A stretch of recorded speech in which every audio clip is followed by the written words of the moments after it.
인생을 영위함에 있어서 아주 중요한 게 삶의 방식입니다. 한번 같이 합시다. 방식. 이 방식은 방법과 달라요.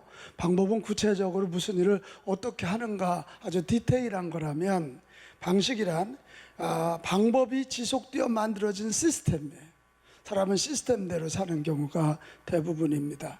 이걸 조금 더 잘 이해하려면 이소부화 이야기 여러분 들어봤을 거예요. 나그네가 옷깃을 여미고 이렇게 가는데 북풍, 이 태풍과 그리고 태양이 내기를 합니다. 저 사람의 옷을 어떻게 누가 벗길 수 있을까?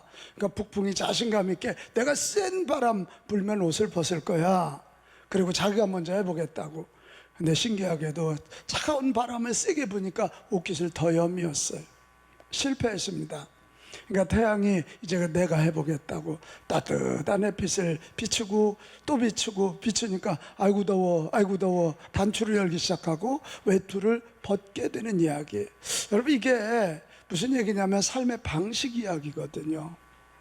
우리 자녀들 양육할 때도 북풍과 같이 하는 부모들이 있어요. 잘못 자꾸 지적합니다. 아주 매섭게 지적합니다. 근데 그럴수록 마음을 더 닫습니다. 그러나 이 태양같이 칭찬해주고 장점을 세워주고 격려해주고 이러면 결국 만문을 활짝 열고 장점이 개발되고 단점이 보완되는 그런 일이 일어나는 거죠. 이게 방식 이야기입니다. 다시 합시다. 방식.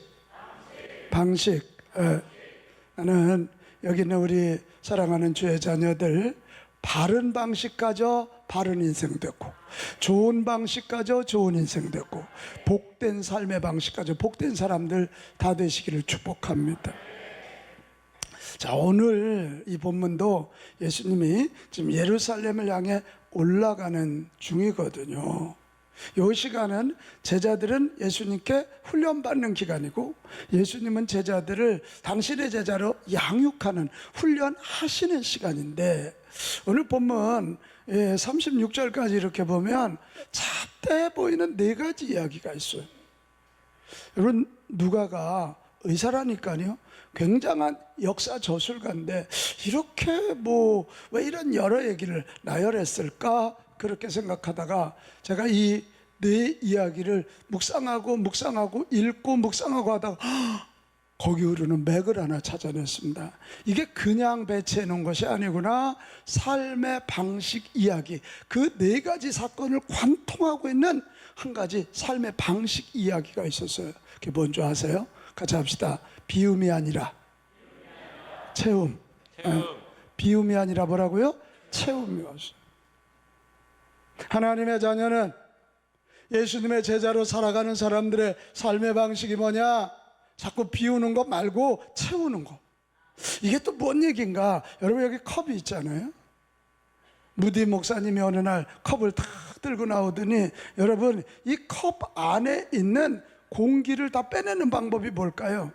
여러 가지 얘기했는데 한 사람이 압축기로 빼내면 됩니다. 여러분, 어떨까요? 압축기로 빼내면 컵이 깨지죠. 깨져. 그때 무디 목사님이 씩 웃으면서, 아닙니다. 이 안에 있는 공기를 다 빼내는 방법은 여기다 물을 채우는 것입니다. 물을 채워. 이 세상의 방법은 내가 착한 일을 해서 착한 사람이 되려고 들어. 그러다 보니까 착하게 살 수 있나요? 자꾸 잘못된 거 정죄하고 지적질하고 이게 자꾸 비우라고 그래요. 근데 안 돼요. 여기에도 지금 불을 켜지 않으면 여기는 어둠입니다. 이 어둠을 무슨 수로 빼내겠어요? 그러나 빛을 비추면 어둠은 떠나가게 되어 있어요. 아멘. 다시 합시다. 비움이 아니라 채움입니다. 채움입니다. 이게 하나님의 자녀의 삶의 방식이고 예수님의 제자의 삶의 방식입니다. 오늘 네 가지 사건, 첫째 14절에서 26절에 보면 예수님이 말 못하게 하는 귀신을 쫓아내는 내용이에요. 여러분 아세요? 귀신은 항상 처소가 필요합니다. 입에 붙어 있으면 말을 못하고 귀에 붙어 있으면 듣지를 못하는 거예요. 마음에 붙어 있으면, 이 귀신이 마음에 붙어 있으면 미움의 정열에 사로잡혀. 미움은 자꾸 분리시킵니다. 분노하고 원망하게. 귀신을 내쫓아야 됩니다. 내쫓아야 돼요. 근데 예수님이 그 입에 붙었던 귀신을 내쫓으니까 말을 하게 돼요. 말 못하더니까 말을 하게 되니까 그 사실을 부인하지 못하고 무언 공격을 하냐면 예수라는 저 사람이 귀신의 왕 바알세부를 힘입어서 귀신을 내쫓았다 그러는 거예요. 그때 오늘 20절로 한번 가보겠습니다. 20절 말씀 시작. 그러나 내가 만일 하나님의 손을 힘입어 귀신을 쫓아낸다면 하나님의 나라가 이미 너희에게 임하였느니라. 자, 하나님의 손을 힘입어 귀신을 내쫓았다. 이게 하나님의 손이 또 뭐예요? 자, 마태복음으로 가면 대답이 나와 있습니다. 12장 28절 시작. 그러나 내가 하나님의 성령을 힘입어 귀신을 쫓아내는 것이면 하나님의 나라가 이미 너희에게 임하였느니라. 하나님의 손 속에 하나님의 뭐라고요? 하나님의 영, 성령으로 충만하면 귀신이 쫓겨가고 성령의 다스림을 받으면 행복의 샘이 솟아오른다. 네. 이게 금년 우리 교회 표어잖아. 여러분, 이 시대 정말 어려운 시대, 무신론 시대. 그러니까 귀신이 마음껏 장난해요.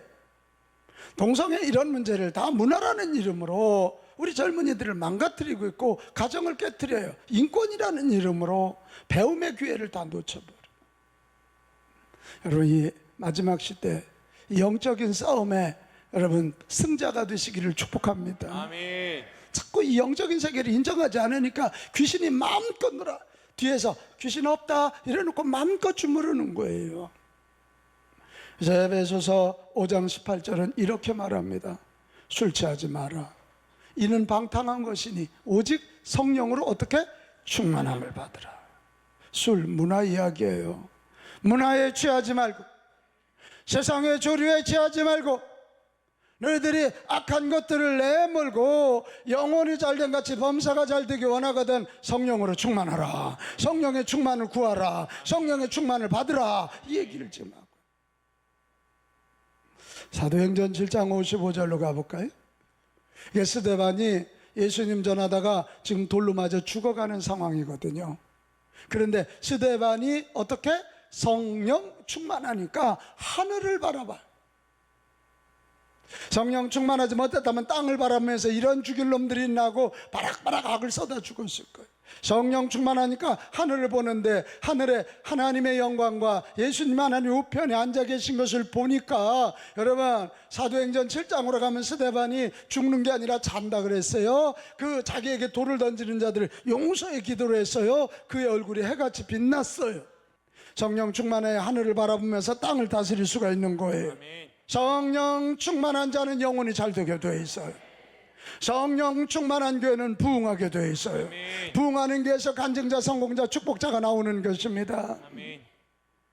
누가 뭐래도 성령으로 해방하지 말고 우리 호산나도 성령 충만하여 찬양할 때 하늘문이 열리는 거예요. 여기는 우리 모두 다 마찬가지예요. 주여 우리에게 성령의 충만함을 주옵소서. 아멘. 구합시다. 성령으로 채워져야 악한 것들이 떠나간다. 이게 성령으로 채워져야 귀신들이 떠나간다. 이게. 그 다음에 오늘 두 번째 이야기는 27절에서 28절 이야기인데요. 어느 날 예수님이 이렇게 길을 가시는데 한 사람이 나오더니 당신을 출산하고 양육한 여인이 복됩니다. 한 여자가 마리아가 부러웠던 것 같아요. 응? 사실 메시아를 잉태하고 출산했다는 거 얼마나 영광스러워요. 근데 그 얘기에 예수님의 반응은 놀라웠어요. 28절로 가면 우리 어머니가 대단해 이렇게 말하시지 않고 오히려 하나님의 말씀을 듣고 지키는 자가 복이 있다. 마리아보다 그러니까 어떤 사람이냐보다 하나님의 말씀으로 채워진 자가 복이 있다. 얘기는 뭘까요? 누구를 만나느냐, 어떤 일을 했느냐, 상황과 조건이 어떠해야 하느냐가 복을 가져다 주는 것이 아니라 내 안에, 너희 안에 창조의 말씀, 능력의 말씀, 약속의 말씀, 그 말씀이 채워지는 자가 복이 있다 이거예요. 그런 거.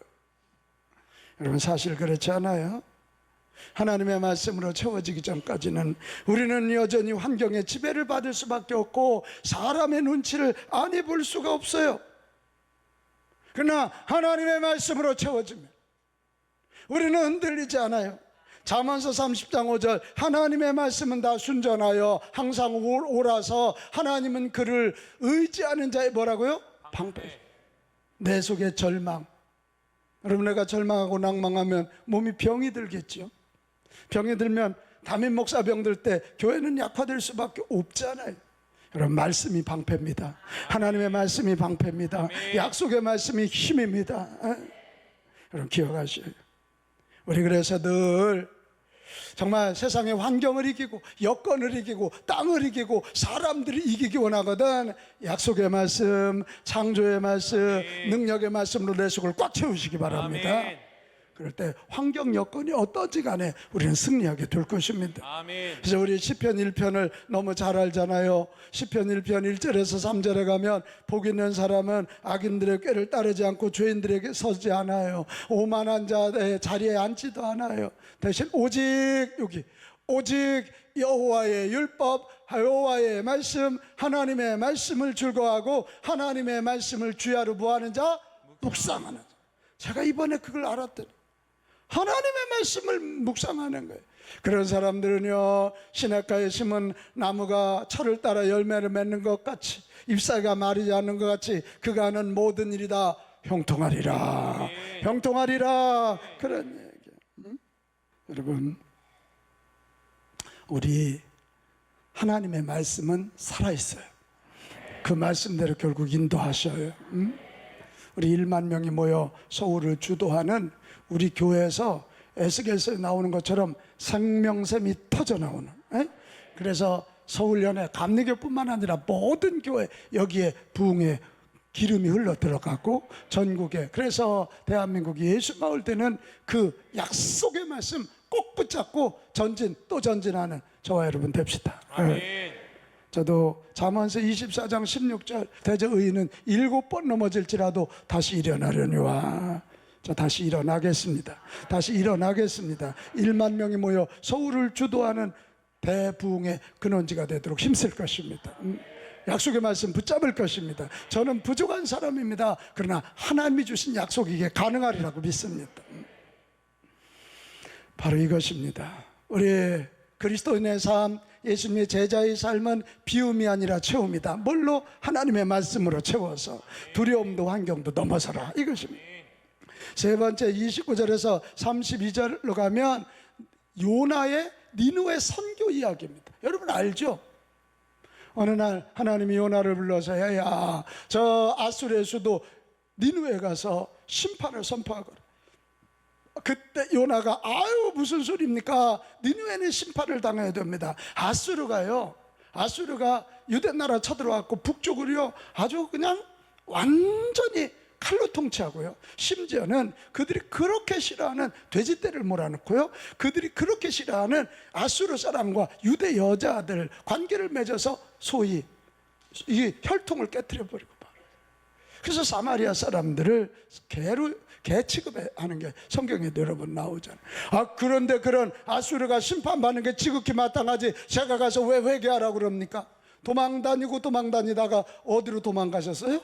고래 뱃속으로 가셨어. 얼마나 고래의 위산이 셌는지 요나가 대머리가 되셨다는 거 아닙니까? 웃어주시기 바랍니다. 이게.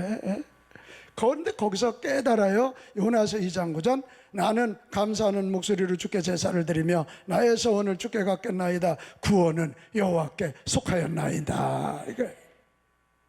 우리 민족의 구원도 여호와께 있고 니느웨도 구원도 여호와께 있습니다. 그것을 깨닫고 그는 니느웨로 갑니다. 가서 요나서 3장 4절에서 10절에 보면 가서 그냥 외칩니다. 회개해야 됩니다. 회개하지 않으면 40일 후에 하나님이 이 니느웨 성을 무너뜨립니다. 그랬더니 뜻밖의 니느웨 왕부터 시작해서 모든 사람들이 베옷을 입고 회개하기 시작합니다. 심지어는 짐승들까지 금식시켜가면서 그들이 회개하고 살아나는 그런 이야기. 아니 왜 이야기를 갑자기 예수님이 하셨을까? 여러분 여기에 중요한 메시지가 하나 있습니다. 같이 합시다. 사랑이 미움을 내쫓습니다. 요나 네가 그렇게 미워한다면, 그래서 저 니느웨가 변화될 것 같지만 아니야. 미움은 미움을 날 뿐이야. 사랑만이, 내 사랑이 너희를 통하여 니느웨에 선포될 때만이 니느웨는 살아난다, 변화된다, 이런 이야기를 하고 있는 것입니다. 여러분 맞지요? 네, 우리는 자꾸만 미움을 미움으로 대해요. 저도 그런 마음이 많아요. 요한일서 4장 18절에 보면 사랑 안에 두려움이 없고 온전한 사랑이 두려움을 내쫓나니 두려움에는 형벌이 있음이라. 두려워하는 자는 사랑 안에서 온전히 이루지 못하였느니라. 여러분 사랑해야 두려움도, 사랑으로 채워져야 미움도 떠나가는 줄로 믿습니다. 그때만 온전해진다는 거예요. 같이 합시다. 사랑해야 사랑으로 채워져야 온전해집니다. 할렐루야. 아멘. 할렐루야. 아멘. 아까 우리 집사님 간증했지요. 난 두 가지에 놀라서, 아니 저 얼굴이 어떻게 28살 엄마야? 그거에 하나 놀랬고, 또 하나, 야, 하나님의 말씀에 순종했는데 뭐 섬김이잖아요, 사랑이잖아요. 사랑은 도전이란 말에 순종하고 가서 엎드릴 때 사랑으로 나가니까 집사님도 회복되고 남편도 회복되고 시댁도 회복되고, 할렐루야. 사랑해지니까 가정이 온전해지는 거죠. 응?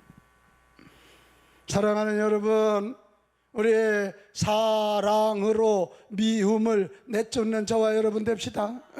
누가복음 6장 32절에 그런 말씀이 있는 거예요. 너희가 만일 너희를 사랑하는 자만을 사랑하면 칭찬받을 게 무엇이냐. 죄인들도 그렇게 해요.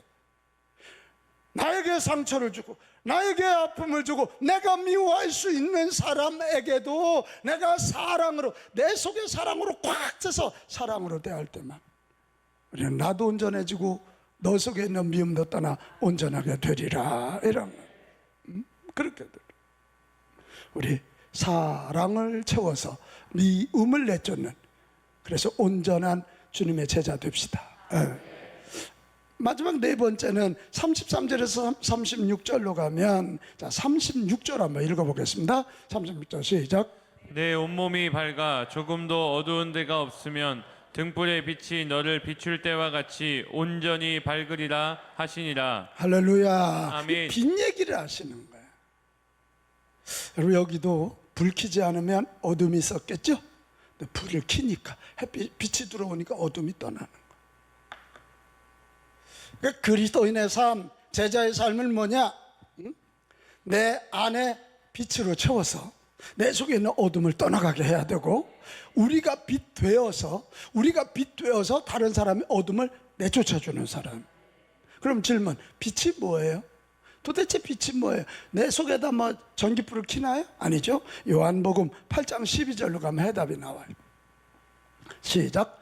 예수께서 또 말씀하여 이르시되 나는 세상의 빛이니 나를 따르는 자는 어둠에 다니지 아니하고 생명의 빛을 얻으리라. 고백합시다. 예수님이 빛이십니다. 할렐루야. 그러니까 내 안에 생명의 빛이신 예수님으로 충만해지는 거지. 아멘. 내 안에 생명의 빛이신 예수님으로 충만해지면 어때요? 예수님의 빛으로 충만하면 나도 빛이 되는 거예요. 그래서 마태복음 5장 14절 이렇게 말해요. 예수께서 말씀하시 이르시되 이 너희는 세상에 뭐라고요? 빛이라는. 우리가 빛 아니에요. 근데 빛이신 예수님이 내 안에 꽉 계시니까 우리도 빛이 되는 거죠. 오, 정말 다르네. 우리 저 장재현 집사님이 다르네. 달라. 뭐지? 보니까 그 안에 빛이신 예수님이 계시는 거예요. 생명의 빛이신 예수님이 계신 거죠. 나는 여기는 여러분, 우리 경제적으로도 어려울 수도 있고 질병으로 어렵고 인간관계 어려울 수 있어요.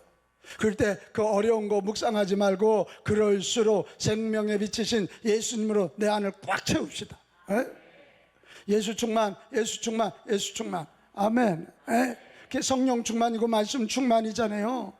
예수 충만, 예수 충만. 어떻게 해서라도 찬송하며 예수님으로 충만, 어떻게라도 예배하고 예수님으로 충만. 할렐루야. 예수님으로 충만. 예수님으로 충만해졌다면 우리는 밝고 긍정적으로 살아야 돼. 제가 우울증 환자들 집에 가보면 100% 어둡습니다. 정남향이 좋은 이유는 햇빛이 잘 들어오기 때문이에요. 정남향이 아닌 집들은 로비를 좀 밝게 하세요. 전기세 조금 들어가도, 침실은 좀 어둡게 하더라도 밝게 하셔야 돼요. 어두우면 우울해져요. 사람은 그렇게 됐어요. 자야 되는 거잖아요, 자꾸. 근데 밝아야 돼요. 또 여러분, 예수님으로 충만해진다면, 빛이 있으면 우리는 말도 행동도 긍정적으로 하는 거예요. 이렇게 말하는 거예요. 다들 아이고 어려워, 안 돼, 그럴 때 무슨 소리, 빛이신 예수님이 내 안에 계시니까 같이 합시다. 할 수 있다, 할 수 있다. 하면 된다, 하면 된다. 해보자.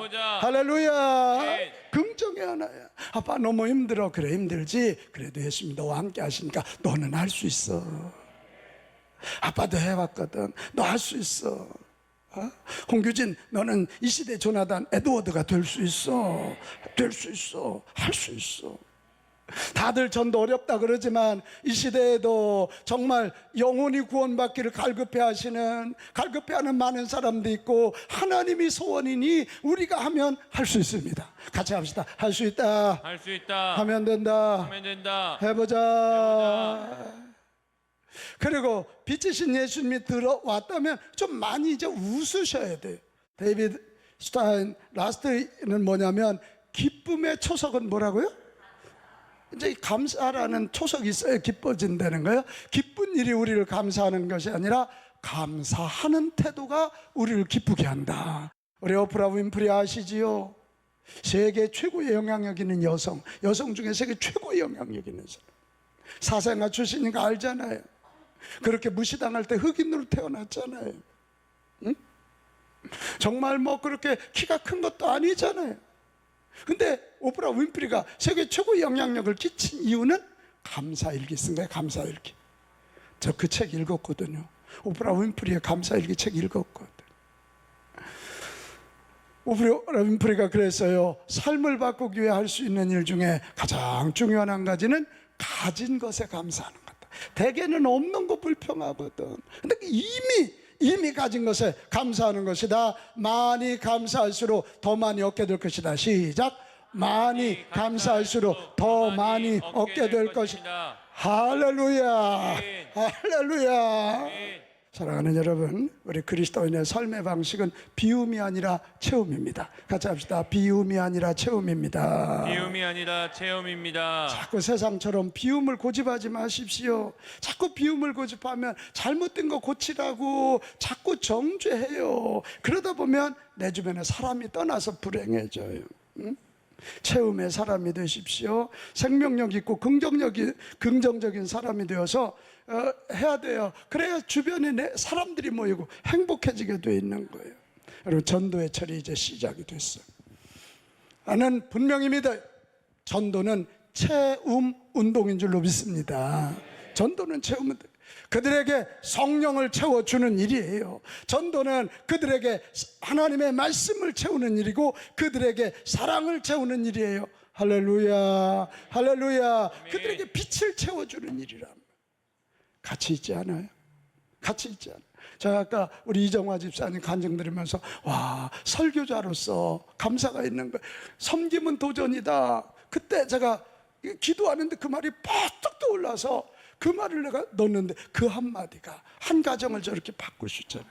내가 전도할 때, 내가 전도해서 한 영혼, 한 가정, 이번에 5명의 사람들이 돌아와서 그들 속에 성령으로 채워지고, 예수 그리스도로 채워지고, 말씀으로 채워지고, 빛으로 채워진다면 가치 있는 일입니다. 가치 있는.